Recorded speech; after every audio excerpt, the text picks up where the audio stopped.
Well, yes, no hair, no makeup, and these are my PJs. But I got to tell you, they make really nice pajamas these days. And it's so funny because every once in a while I'll do a video and reference the fact that we all take pajama days, but no one ever shows it. So today I'm showing it. It is raining cats and dogs here in New Orleans, and I'm sitting out on the porch with my cup of coffee. But I've been thinking the last couple of days about doing more casual videos like this because honestly, this is much more my style. But someone made a comment or actually asked a question a couple of weeks ago on one of my videos. And they referenced the fact that I was talking about being alone. But I'm married. Well, they clarified. And yes, I am married. So I thought it might be worth a conversation to talk a little bit about this word alone and how I use it on my channel and what I think we can all gain from our own understanding of what being alone looks like. Obviously, I don't live alone. I have a husband. I've done a video a few months ago on my divorce from my husband, of almost 17 years, my college sweetheart, and shared that I remarried my husband, back in 2007. So almost 20 years, yay. But when I talk about alone on the channel, I'm not talking about a physical state of living. We're navigating our relationships with other women, major changes in lifestyle because we've gotten to this stage in our life where we've given up maybe our volunteer work, maybe a career. Maybe you didn't consider it a career, but a job that you loved. Maybe your children were your career. You know that awful feeling when you come home and there are no kids. No one needs your advice or your help or money. Let's be honest. And they're starting their own life, doing their own thing, and you're not the center of their universe anymore. And it's really, really difficult for any of us coming from any path to look back and say, that part of my life is over and now I'm on to something completely new, something I may not be ready for, something I may not want. And it's scary, and it's sad, it's uncomfortable, it's frustrating, it's lonely. Maybe you're feeling all of those things, maybe one or two of those things. So how can I talk about that time in my life where I'm feeling alone, grappling with all of the decisions I made in the past, how it led me to where I am now, and how can I say I'm alone in this when I have a husband who I consider a friend? Well, let me say a couple things first about the goal of this channel. It's about us and what we're going through. And as much as I love my husband, as much as maybe you have a husband who you care deeply for, they can't get inside our head. I can tell my husband what I'm feeling. I don't know that he can relate. Well, number one, my husband still works and he's an owner-operator. So he's still got that job thing sitting on his shoulder, dictating a lot of his time and his energy. So no, he can't walk this walk with me. This is my walk to walk. And I don't differentiate between someone who's married going through this time in their life, someone who has chosen to be alone going through this time in their life, someone who feels alone. Let's face it, a lot of people feel alone in their marriage. a lot of people feel alone when tackling this topic. Husbands, they're not our girlfriend. They're not, they haven't walked the same walk. They haven't talked the same talk. I do think we come at this time in our life differently. But alone is when those children leave the house, or when you go through a major life change.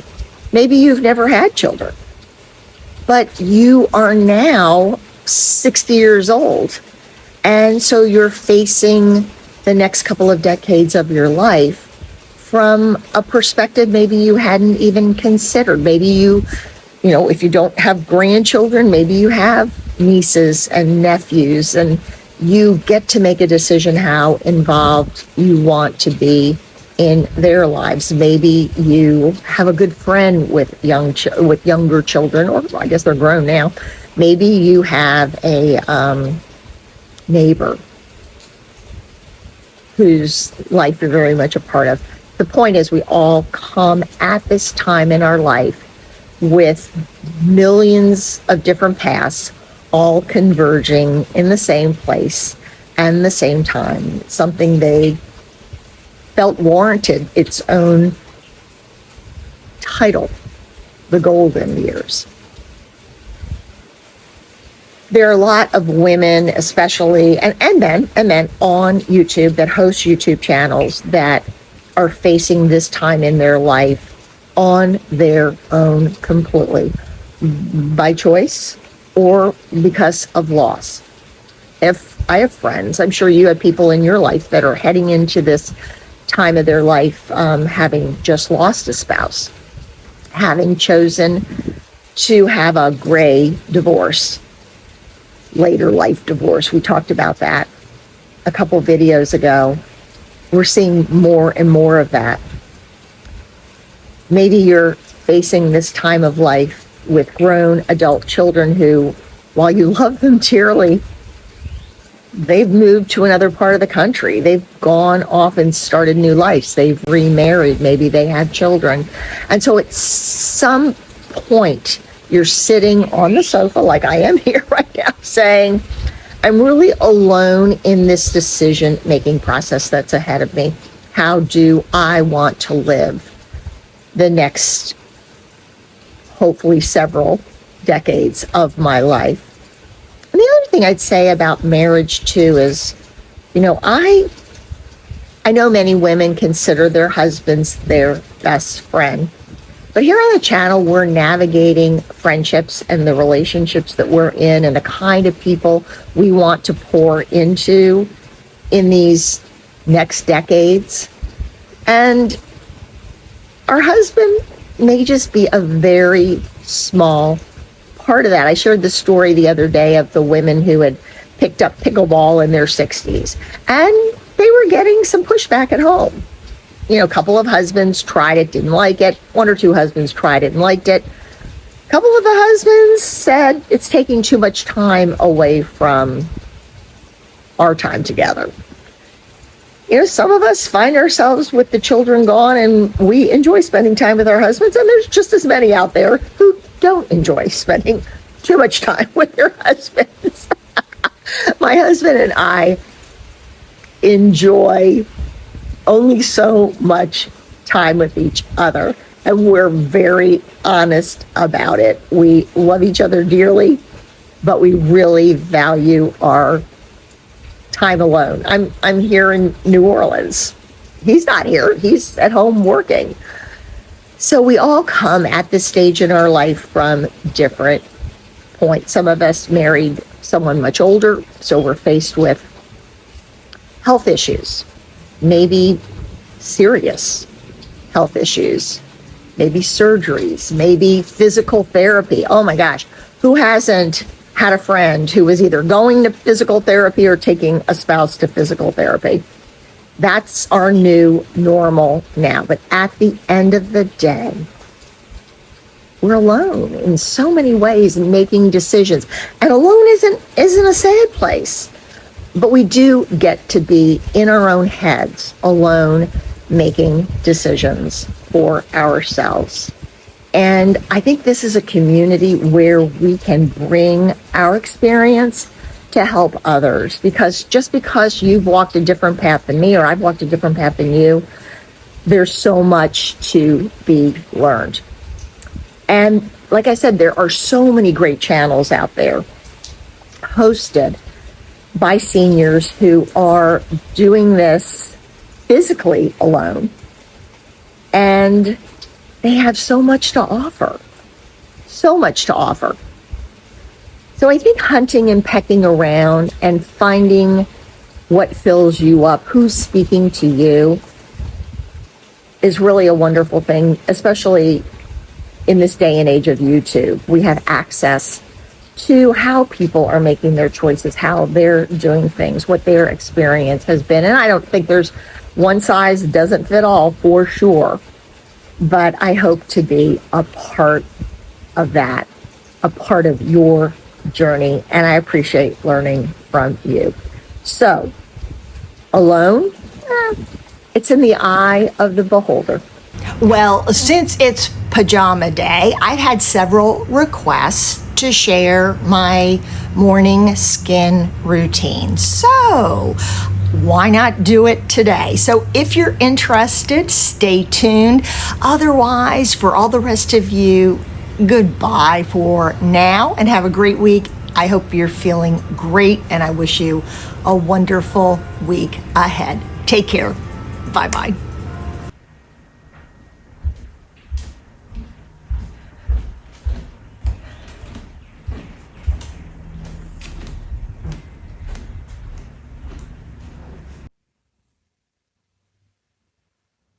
Well, if you decided to stick around, I'm going to share how I take care of my skin and also share a couple of stories along the way. So I got into skincare, makeup pretty late in life, maybe in my mid-30s. And honestly, I think that really helped a lot. I always just wash my face with Dove soap, never anything special. Dried it off, put on a little moisturizer, and you'll be surprised at some of the products that I use. But I want to, I'll start with my Aquaphor. Love this. You can buy it at the CVS or Walgreens, and you can tell I've had it a long time because it is just about had it. Not everyone can use this stuff. It's, healing ointment, advanced therapy. But my story is that when I was a child, I suffered severe eczema, just severe eczema. And they thought it was allergy related at the time, but it came back again when I was out of college and it was terrible. I got it around my mouth. And I worked in a hotel. It wasn't good. And that was really the first time, I went to a dermatologist and he recommended, the Aquaphor, and I have been using it ever since. Absolutely ever since. And I usually now just put it around my mouth. But again, I have super dry skin, so I can put some things on my face that not everybody can put on their face, or they can't put it on their face as often as I do. Now, I did a video probably 8 months ago, maybe last summer, walking in a local park near my house, and my face was aglow. And I told everyone that once a month, if you saw the video, you saw it, once a month, I'll put Aquaphor all over my face, just a thin layer. I don't rub too hard, and I'll keep it on until it soaks in. Once a month, I do that for my face. Now, the other one I use, and again, you can see it's pretty tattered and torn, is Eucerin. And that's an original healing cream for extremely dry, compromised skin. I love this stuff. This is my everyday. So this is my everyday. It's pretty thick. I think most of you have used this. You know, you get a sunburn. I think it's really good for sunburns. But yeah, I just rub it on my hands and I just pat it on my face. And, going back to the fact that I started wearing makeup really late in life, or not even makeup, but kind of a concealer, a base coat. I think that really helped my skin long term because I didn't do a lot of pulling. And yeah, I know they say go up, go up. I've just always been a patter. I just pat. And then, like all of you, I put it on my hands too. So I don't know, my hands. Let me put some lotion on. Then I look 5 years younger. There you go. I told my husband the other night, do my hands look like the hands of a 40-year-old? He didn't say anything. Well, he kind of nodded. That's probably safe.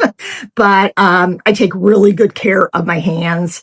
My hands look pretty good. I don't do my fingernails. I don't know if you noticed that in the videos. I don't get manicures. I do get pedicures pretty consistently, except in the wintertime. I love to wear sandals. And so my pedicure is,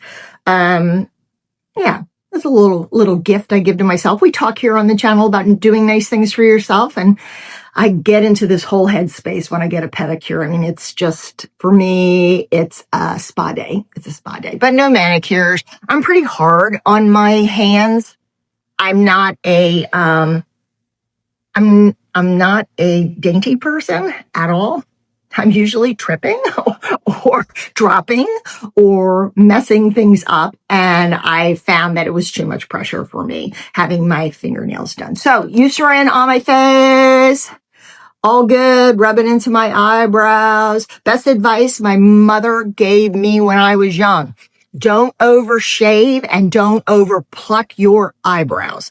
And I took her advice, and for a long time, eyebrows like mine, well, mine used to be a little bushier, were not in style, and now they're in style. So thank you, Mom, because that was great advice, and I've given the same advice to my daughter. So what else do I put on? Well, I let this sit for a while. I always do my neck. Today I'll just put on some Aquaphor. Yeah, my mom always told me that your neck really shows your age. And so I try to do exercises.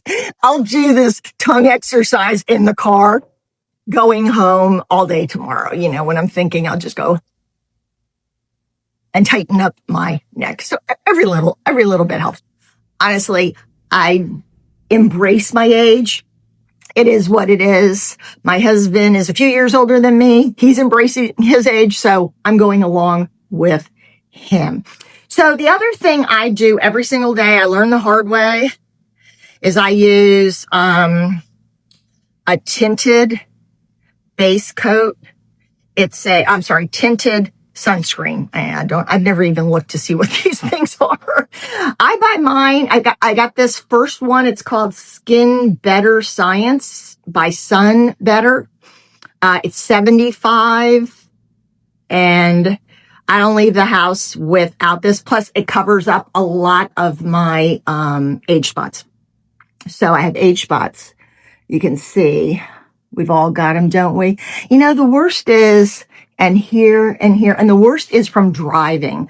This hand, I have, the spots, everything on the left side of my face and my hands from years of driving to work and not putting on sunscreen. Biggest mistake I ever made. So once this soaks in, I'm going to use the tinted sunscreen. And if I'm going somewhere, honestly, that's all I put on every day.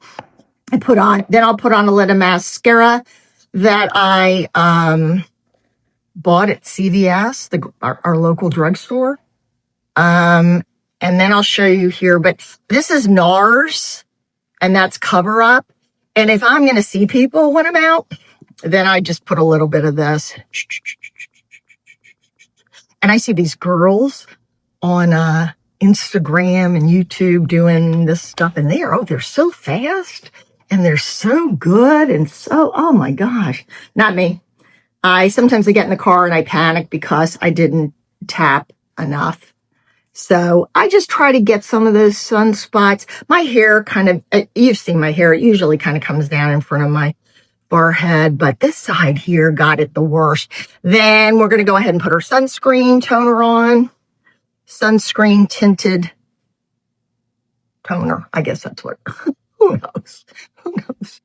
I buy this, I buy NARS, I run into CVS, and pick up my blush if I even use it. Now, I'm lucky because my mother has always bought Lovely Cosmetics, and I get here in my eye. I don't know about you, but I have really dark along my nose. I don't know what the problem is, but it's always been like that. I had Mohs surgeries. And I'll be honest, I had Mohs surgery 10 years ago, precancerous, pretty serious on both sides of my nose. And so I had Mohs surgery. And then I went to a plastic surgeon and had, it repaired, and he put the scars into the lines when I squinch my eyes. So honestly, I got a little bit of help for my eyelids they were never droopy, but they got tightened up because I had that surgery. And I made the decision to have the Mohs surgery one place and then go see the plastic surgeon to get my fake. I was scared to death about my face getting wrecked. And 12 years ago.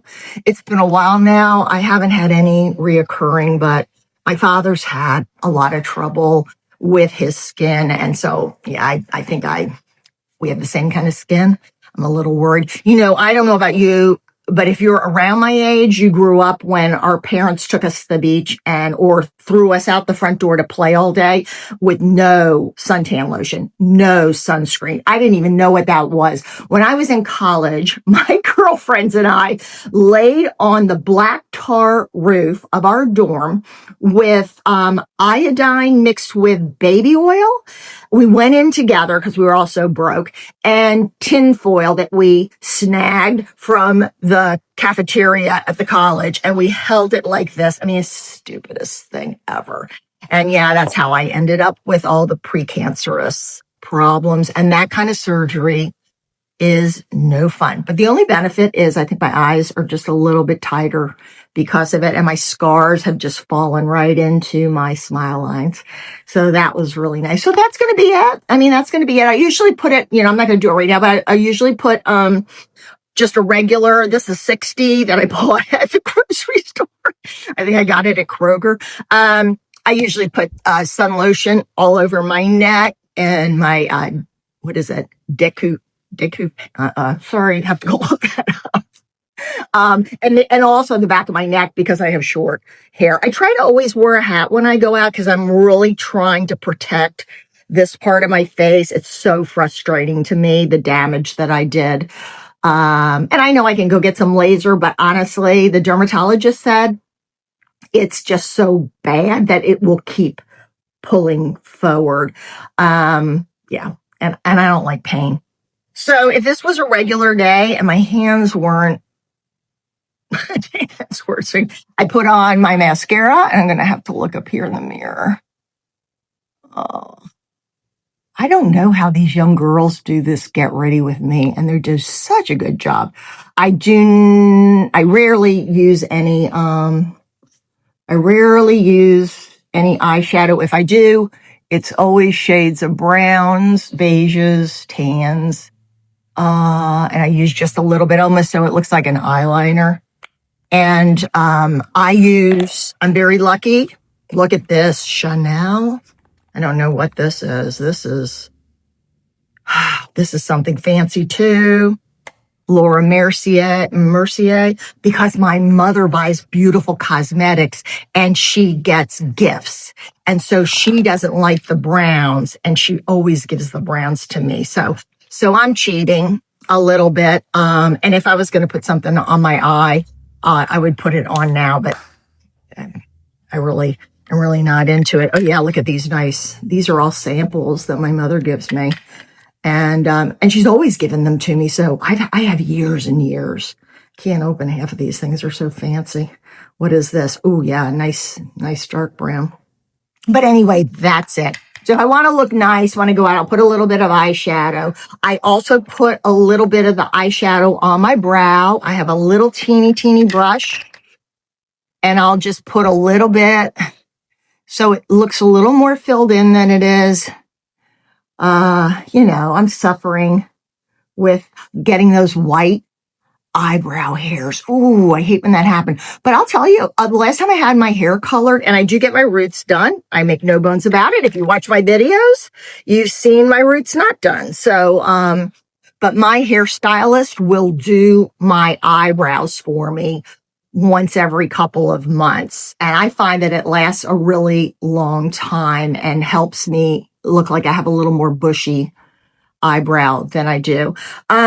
What else? Oh yeah, I have like one mark on my nose. Everybody's got a mark somewhere, and I will usually put a little bit of the NARS on that.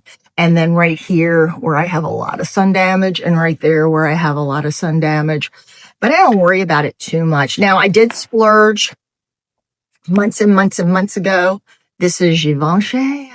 I went to Sephora because my daughter's gets points.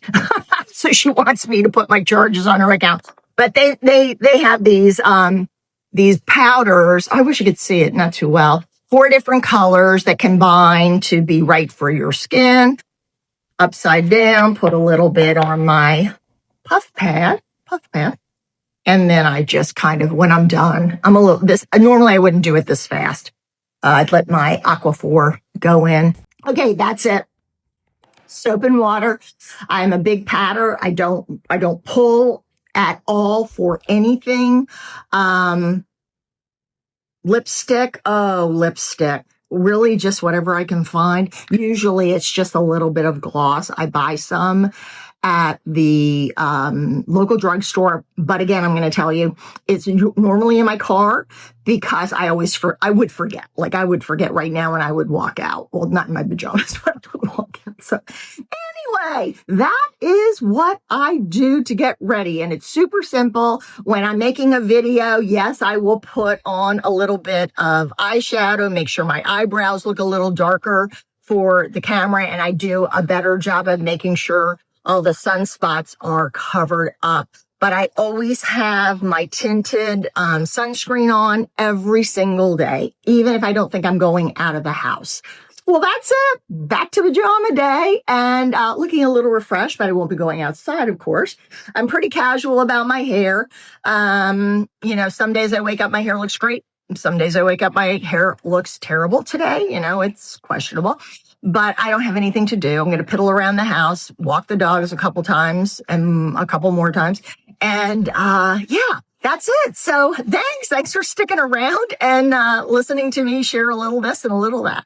I will see you next week. I hope you're doing great. Bye-bye.